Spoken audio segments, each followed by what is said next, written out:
All right, guys, welcome back to Lit Sports Online. It's another football season coming up. We got some preseason training camp talk going on this channel. And Gerald, what do you have to open up with here? Not a follower. Fit the box, fit the mold, have a seat in the foyer.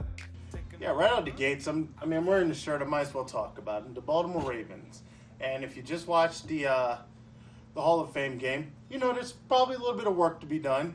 I think there's still a lot of potential, especially in Kamalei Correa, the middle linebacker Ravens have. He played like a man possessed. Not a rookie, but still a man that is working to be on that spot. Definitely probably on the bubble of players that may or may not be cut. So he definitely showed up. Now, Hayden Hurst.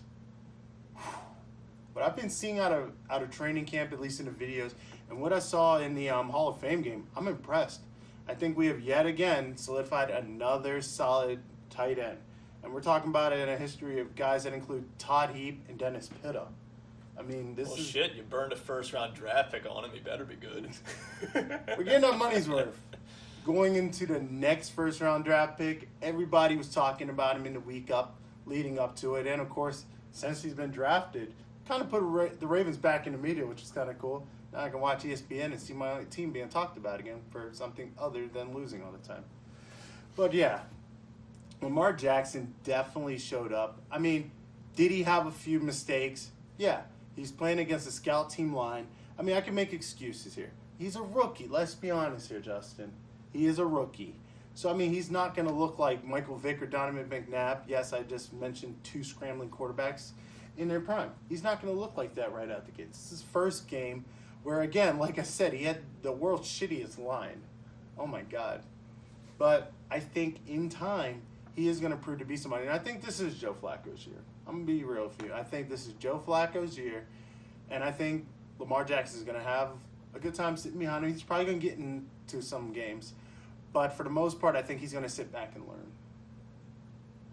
Yeah. I think so, and I'm going to be talking a little bit later about a couple position battles, and there will be one or two quarterback battles in there. But I honestly don't think this will be one of them unless Joe Flacco gets injured or really comes out looking flat. I don't see them thrusting Lamar out there. But, I mean, we did have the talk of how they might work him in some other packages, which would be interesting because they did a little bit of that with Tyrod Taylor. So we'll see. And I also don't think that's really an insult to Lamar Jackson either. He knows he's going to play quarterback at some point. Yeah. I mean, they drafted him as a quarterback. They reached back into the first round to get him as a quarterback. I mean, here's the thing at the end of the day you really need to think about.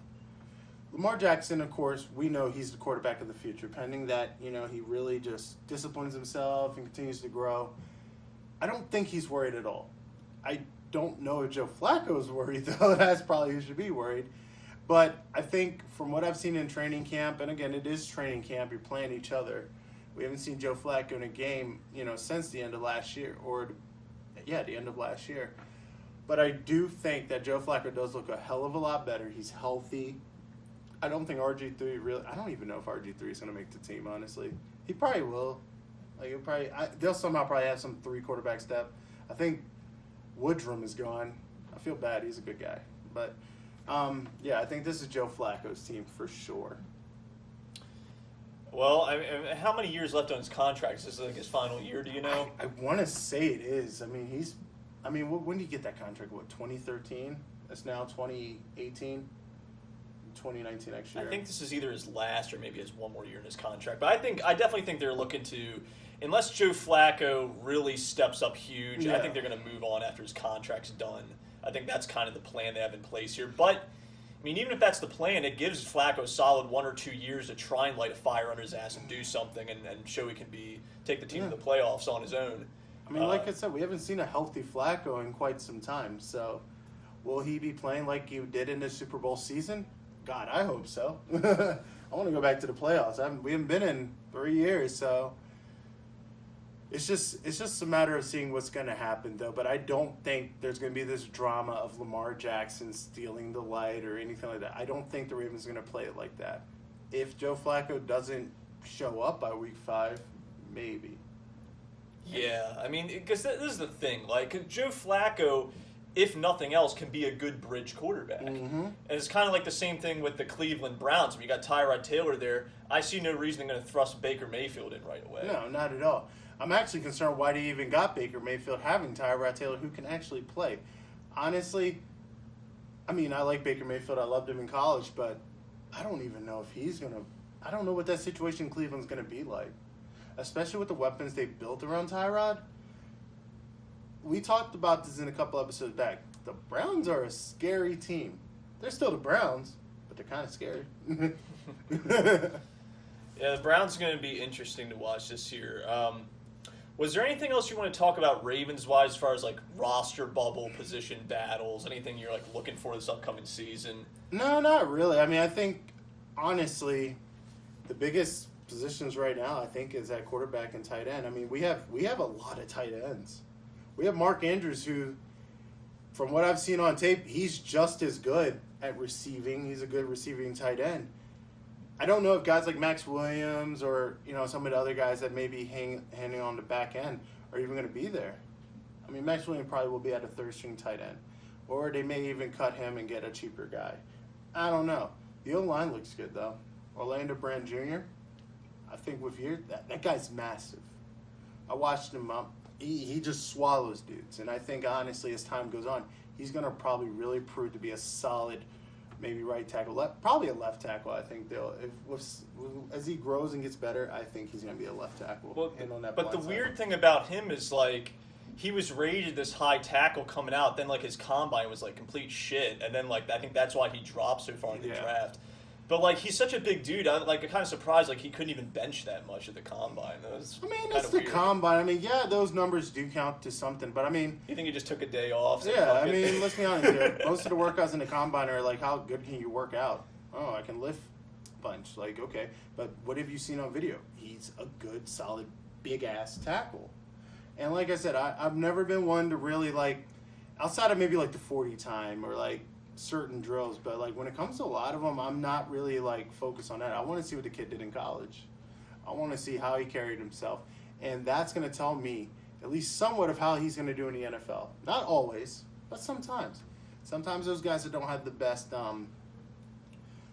combines sometimes do end up being good. Look at Jamal Williams. He was the leading rusher on the Green Bay Packers. His combine numbers were nowhere near as good as he played at BYU. But he had a good year, given what the situation he was having with the injury-ridden Green Bay Packers. He was their rookie of the year on offense, actually, believe it or not. Found that out the other day. So, I mean, the sky's the limit. It doesn't matter how good your combine is. How do you show up? So, I think Orlando Brown's really going to show up, and I think we got a solid lineman out of him. And he's helping a line that desperately needs to help. I'm going to go talk about a couple position battles that I'm looking at. We'll start by staying in the AFC North. I'm going to talk about the Browns running back situation because you drafted Nick Chubb relatively early, but you also have Duke Johnson and Carlos Hyde. So you kind of wonder how this is going to play out. Is it going to be a committee? Is one guy going to seize the role? Yeah. I think, honestly, what's going to happen is they might start the year. Carlos Hyde's their early down guy. They're using Duke Johnson that third down role. But I think sometime in the middle of the season, we're going to see the rookie emerge. And Chubb's going to take over. Carlos Hyde, do you think he'll get hurt or he's going to lose that job, I think? God forbid, I don't hope nobody gets hurt, but I think, honestly, them drafting Chubb was like, okay, we got a placeholder right here, you know, but Chubb is going to be our number one guy eventually. Right. So I think there's no question. And again, when you got a running game, like I expect the Browns, honestly, to have a decent running game. And they got receivers on the outside now that can get downfield and going to score. Like I said, the Browns are a scary fucking team. They're a really scary team. It's just kind of funny. You wouldn't think you'd say that. Ever. 0-16 last year, and God. now they're scary. Yeah, it's like, I mean, I think more or less, like, and I want to, if you don't mind, elaborate on that fear. I don't think they're going to be a fear in terms of, like, a serious, like, Super Bowl contender or maybe not even make it to the playoffs. They're probably, if anything, I could see them being somehow a wild card. But my thing is, I think they're going to be internally scary for, like, at the end of the season, kind of like how they are sometimes, where they ruin some playoff chances, winning games when they shouldn't have. Or in the conference, in the division with the Ravens and the Steelers. Could they be an issue for the Steelers? or the Ravens. I mean, who knows? They play their hardest when they play us. And now that they have a few extra toys, their hardest might be good enough now. Yeah, I mean, I definitely expect them to pick up a few games against divisional opponents this year. But, yeah, that's gonna be an interesting one to look at.